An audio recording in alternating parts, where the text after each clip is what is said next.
Ekibiina ky'ebyobufuzi ekya Democratic Party kitaddewo obukwakulizo obw'amaanyi ddala eri bammemba baakyo abaneetaba mu ttabamiruka w'ekibiina kino asuubira okubeera embalala era nga eno bammemba gye bagenda okulondera obukulembeze bw'ekibiina kino obujja wakati mu mbeera eyongedde okufuuka eya bwaddiba buli omu asikazza wuwe.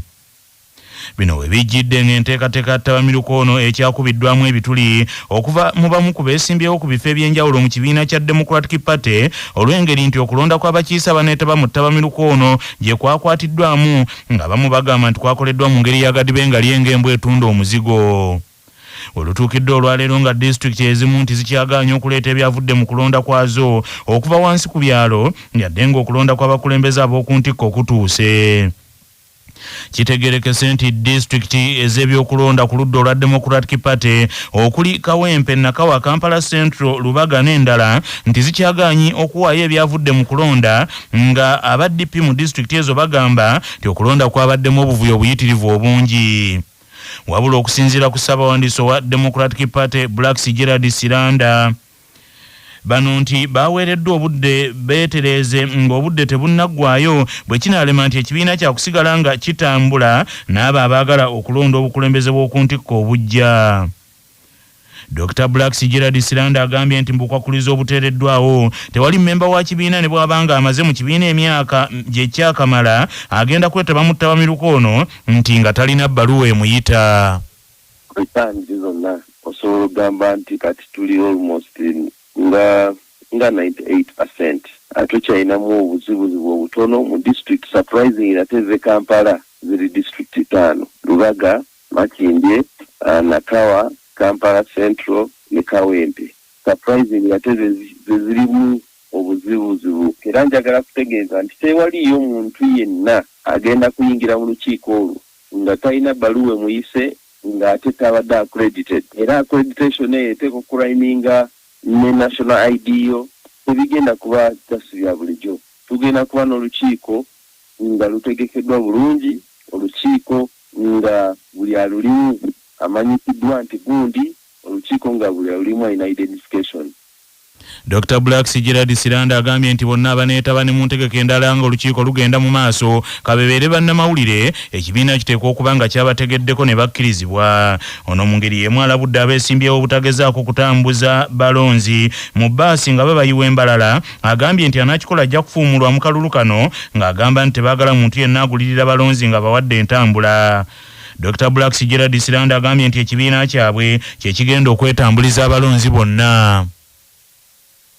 Buli muntu atambudde nga badde alina invitation nga ali accredited nga ali delegate agenda kufuna entambula emuleese, agenda kusuzibwa, agenda kufuna buli kyayagala ekyokulya ekigenda kubeerawo. So njagala kubategeeza tukoze enteekateeka ereeta abadelegate bonna so tewabaayo abalowoozesa nti ye kubanga akola campaign atambula eyo ng'abagamba njaba wa kino. Baagala mubeere disappointed nga bye basuubiza tebizze, muleme kujja mu lukiiko oba mujja mujje mutuuke nga muli banyiivu. Njagala mbeere bamativu. Wabula abamu ku bavuganya ku bifo by'obukulembeze bwa Democratic Party omuli n'abo abavuganya Robert Mao ku kifo eky'obwa pulezidenti, Dr. Philip Kasajja Wamwenge Ssaalongo wamu ne Richard Sebamala bawakanyiza obukwakulizo obuteereddwawo. Omu ku beegwanyiza obukulembeze obwa Democratic Party obw'oku ntikko, Dr. Philip Michael Bayiga Lulume Kasajja Wamwenge Ssaalongo agambye nti obukwakkulizo buno tebusobola kukola. Abantu abayitiddwa bo be baluwa kubanga nabo twetaaga okubamanya abayitiddwa. Tewaliwo muntu yaweereddwa bbaluwa emugamba nti jangu okujjako notice Siranda gye yawa. Ali n'olwekyo tuba twetaaga okutegeera. Ekyokubiri, abantu balina eddembe okutambula n'abawagizi baabwe nibo babeera nga tebagenda kubeera part of the National Delegates Conference kubanga eri abadelegate naye abawagizi baabwe bammemba b'ekibiina abasobola okugenda okukola kakuyege campaign bakkirizibwa. Seraba lwaki wandibaddewo omuzizi. Ekigendererwa kyabwe tujja kukimanya naye byebyo ebimu ku bintu bye twandeetaaze okwogerako nga bannakibiina era bakandidate kisobozese obutali kubampawa oba okugwangana mu malaka ng'ekintu kino kibaddewo oba okuleeta obuvuyo. Ye omubaka wa parliament wa Bukoto Central nga naye avuganya ku kifo ky'omukulembeze wa DP w'okuntiko Engineer Richard Sebamala agambye nti bagudde mu luko lwa Nobert Mao okutwala abagizi ba DP eggulu basinkane General Salimu Salekale bwakandwa naho oluvannyuma balyoke beetabe mu ttabamiruko ono. Bino bya bufuzi omuntu awagira DP asazeewo ajja abeerewo nga DP eronda kati ekyo kikwatirako wa bonga bakutte ne batwala aba 7 Hills bakutte ne bakwata bana abayaye b'omu kibuga abasalanga abantu emimwa aba 7 Hills ne babasasula bagende babeerewo wali so kati omwagizi nowa 7 Hills aliwo asinga okubeera ow'amakulu mu delegates conference kati wenjogerera tuli ggulu abankole basimbudde dda balinye wayi bajja wano ggulu kulaba Sale kulaba Mao abatwali wa Sale abeerango basimbudde dda bachairman bankubidde babagambye baleeta abantu basatu bajje wano balabe Mao agenda batwali wa Sale enkya olwokubiri so ffe gye tukoze kuteega baasi ezijja ze tusooka okuyimiriza ne twogera nabo otumala okwogera nabo ne bagende wa Mao okubabuulira nti kye bakola si kituufu. Katikkiro wa Buganda ow'ekitiibwa Charles Peter Mayiga asabye abantu ba Kabaka abawangalira ebunaayira abateeke mu nkola obubaka bwa Ssaabasajja Kabaka olwo nno basobole okutwala Buganda mu maaso. Bw'abadde ng'aggalawo ttabamiruko wa Buganda bumu North American Convention mu kibuga Boston eky'Amerika, Katikkiro yeebazizza abantu b'omutanda olw'obujjumbize eri ensonga z'Obwakabaka era n'abasaba obutakoowa.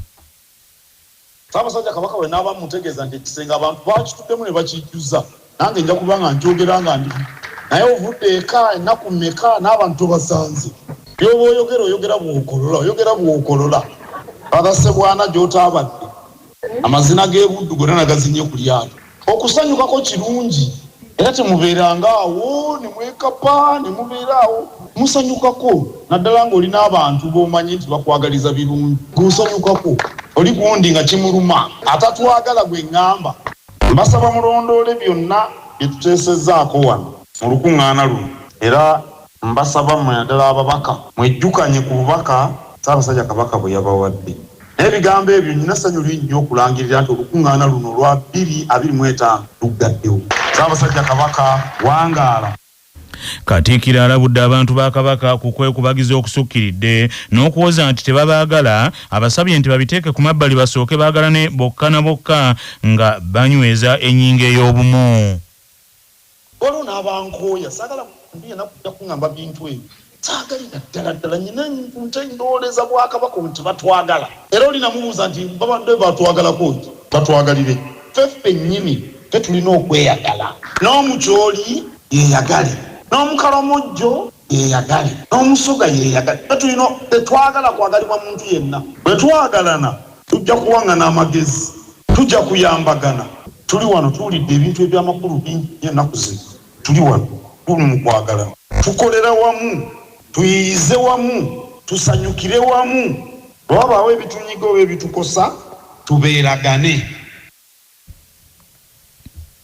Minisita wa gavumenti ez'ebitundu n'okulambula kwa Ssaabasajja Kabaka nga yavunaanyizibwa ku bantu ba Kabaka ebweru ow'ekitiibwa Yozefu bali ku ddembe Kawuki yeebazizza abantu bannyinimu olw'obuwulize bwe boolesezza omuli n'okunyikiza ensonga za Buganda nga bayita mu nkuŋŋaana nga zino.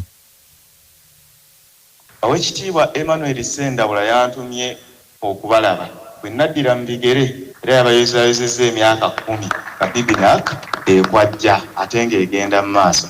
Sebo Katikkiro bannaffe bano BBNAC bakoze kinene nnyo okugatta ettoffaali ku mulimu ogukolebwa ababaka ba Ssaabasajja Kabaka omuli okutuusa amawulire ku bantu agakwata ku nsonga zaffe n'okunnyikiza ensonga za Buganda si masonga ettaano. Dr. Grace Stephen Seruyanga omumyuka wa Ssebwana era omu ku beetabye mu ttabamiruko ono yeeyanzizza omuteregga olw'omukisa gwazzaawo abantu be bamanyisibwe ku ndwadde ez'enjawulo omuli ne mukenenya naye yeeyama okuwagira enteekateeka omuli n'ensiisira z'ebyobulamu. manya obuvuna obuddo obw'eddembe lyo tonyigirizibwa ddembe lyo ery'obwebange ddembe lyo akutusibako langi wa Global aleetawo enjawulo ku bisenge weefunire langi ya Global ku hardware yonna ekuli okumpi. Global Paint, a reliable product. nga bali wamu ne Baluswata Property Consultants batunda ettaka ku nguudo zonna eziyingira n'okufuluma ekibuga va mu by'ettaka lyakulukuta ennyumba ya kyama basange ku ofiisi yaabwe ekyengera opposite Orange City essimu 0704 80 1905. Kimenya mateeka omukozi wa gavumenti okulekawo omulimu n'agenda ku mulimu omulala nga munnamateeka Usama Sebuufu bw'annyonnyola. Mulimu ne public service standing orders zirabika bulungi nti omukozi wa gavumenti tasobola kuva ku mulimu okuleka ng'afunye permission okuva ku mulimu oba okuwummula. Omukozi wa gavumenti asobola kugenda n'agenda mu nsi ez'ebunaayira n'akuba ekyeyo nga tewali yamukkiriza n'ava eyo n'adda n'akomawo ku mulimu awayise ebbanga eriwera. Kimenya amateeka omukozi yenna okugenda n'ava ku mulimu abo nga talina lukusa ate n'agenda n'abeera gy'abadde okumala ebbanga nga tewali yamuwa liivu, ekyo kyennyini kisazaamu omulimu gwe. Abalamazi abakristaayo abasukka mu 400 okuva mu bulabirizi obutali bumu mu bugwanjuba bwa Uganda basuze mu kibuga Lukaya mu district y'e Kalungu era poliisi ekedde kubawerekera nga busaasaana okweyongerayo e Namugongo. Omusasi wa Fensubuga Muzaffalu Kabikuwe. Ekibinja ky'abalamazi ababadde mu 145 n'okusoba abasuze wano ku kanisa ya All Saints mu kibuga eky'Erukaya bavudde mu bulabirizi obutali bumu okuli aba West Ankole, North Ankole ne mu bulabirizi obulala. Abakristaayo bano abamu wano mu kibuga eky'Erukaya batuuse mu kusaawa eyo 3 ez'ekiro ekikeesezza olwaleero ate abalala batuuse buwungeera. Era zibadde ziwera ssaawa 11 ku makya ekibinja ky'abalamazi bano ne kisimbula okweyongerayo mu lugendo lwabwe olubatuuse e Namugongo. Era bano poliisi ebawerekedde n'ebayisa mu Lwera.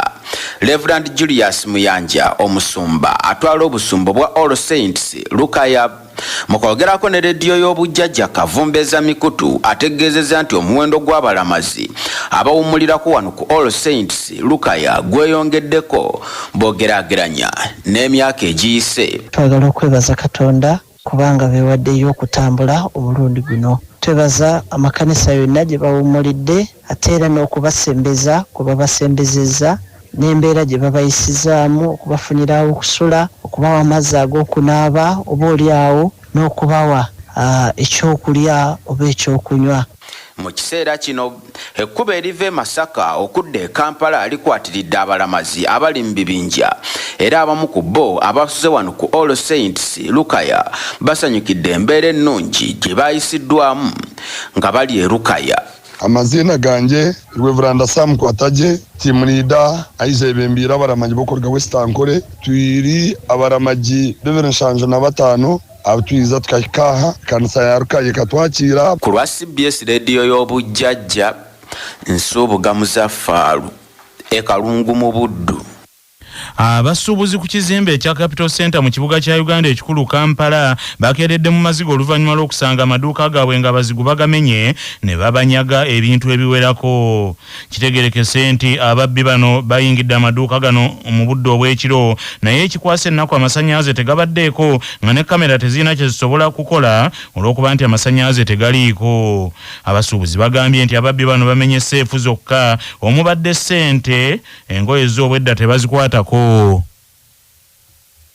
Tugenza okera ku makya nga basuubuzi bannaffe abakolera mu kizimbe kya Capital Center amaduuka gaabwe yagawerera ddala 5 nga gamenyeddwa naye nga bali bazze ne basala busazi nzigi naye nga tebaafudde nti babayoola engoye baba bamenyeddwa amaduuka gaabwe bangoye.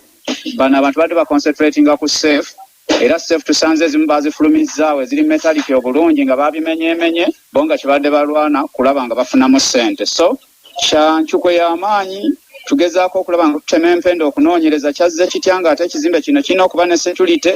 Abasikaali bano baakoze batya so y'embeera mwe tuli ku ssaawa eno naye kitiisa n'okutiisa mu kibuga wakati wano okuba ng'ensonga ng'eyo ng'eguddewo. John Kabanda omukulembeze wa futa ekimu ku bibiina ebitaba abasuubuzi awanjagidde poliisi etandikire ku bakumi b'ekizimbe kino nti okunoonyereza basobole okuzuula ababbi.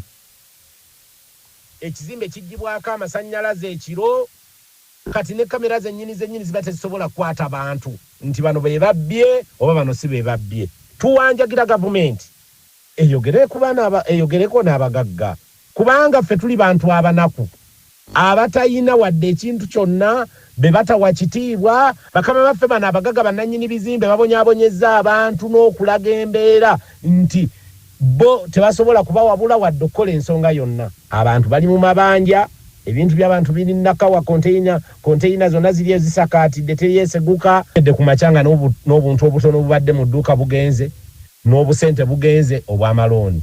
Kano ke kaseera tuyambibwe ng'abasuubuzi. Olukiiko lw'abaminisita kabineti enkya ya leero lusinkana lwogere ku kusika omuguwa okwabaluseewo wakati w'omubaka wa Girimani mu Uganda Mathias Shora n'eggye lya UPDF eryamulumiriza nti ono yeeyingiza mu byobufuzi ebyawano mu Uganda. Eggye lya UPDF lyafulumiza ekiwandiiko ekiraga nti omubaka Mathias Shora alina enkolagana ey'enjawulo n'ekibiina ekya National Unity Platform ekyagala okutwala obukulembeze bwa Uganda. Abakulu bo kye banyiigidde. Minisita avunaanyizibwa ku by'amawulire n'okulungamya ensi eno Dr. Chris Balyomunsi ategeeza laadiyo y'omutanda Kyabasa ensajja nti ekikolwa ky'omubaka Mathias Shora kimenya amateeka era bagenda kuteekawo kaweefube ow'okujjukiza abaka b'ensi ez'ebweru okulaba nti beenyigira mu bikolwa ebimenya amateeka. Bw'oba bayingidde mu ggwanga bateekwa okugoberera amateeka ate amateeka tegabakkiriza okuyingira mu lyobufuzi kubanga eryobufuzi libeera by'Abannayuganda. Oba bagala kuyingira mu akalulu k'Abannayuganda kati abo ba ambasada nabo bonna ab'obweru tebibakwatako. So abo baba bakyamu bw'oba bagala kuyingira lyobufuzi ebya Uganda. Ate tujja kubajjukiza amateeka bwe gagamba bakole emirimu eya diplomatic services. Ensonga zino zaatabudde bannabyabufuzi era ab'ekibiina ekya National Unity Platform bagambye nti ebyogerwa amagye byakubatiisatiisa kwennyini. Ye ambasada Abe Walusimbi ensonga zino ayina engeri gy'azoogeddeko nga ayogera ku ebyo ebiriwo wakati wa Uganda ne Girimani. Kiba kikyamu nnyo bwe kiba nga kituufu ku bantu nga yeenyigira mu nsonga ez'omunda era ezireeta obutali butebenkevu mu ggwanga. Ekyo tekikkirizibwa, kikyamu nnyo, kivumirirwa kumpi ensi yonna kuba Geneva Convention tekkiriza bintu ng'ebyo ng'oli diplomat mu nsi eyo alina osobola okuba nti weenyigira mu nsonga ezireeta obutali butebenkevu mu ggwanga.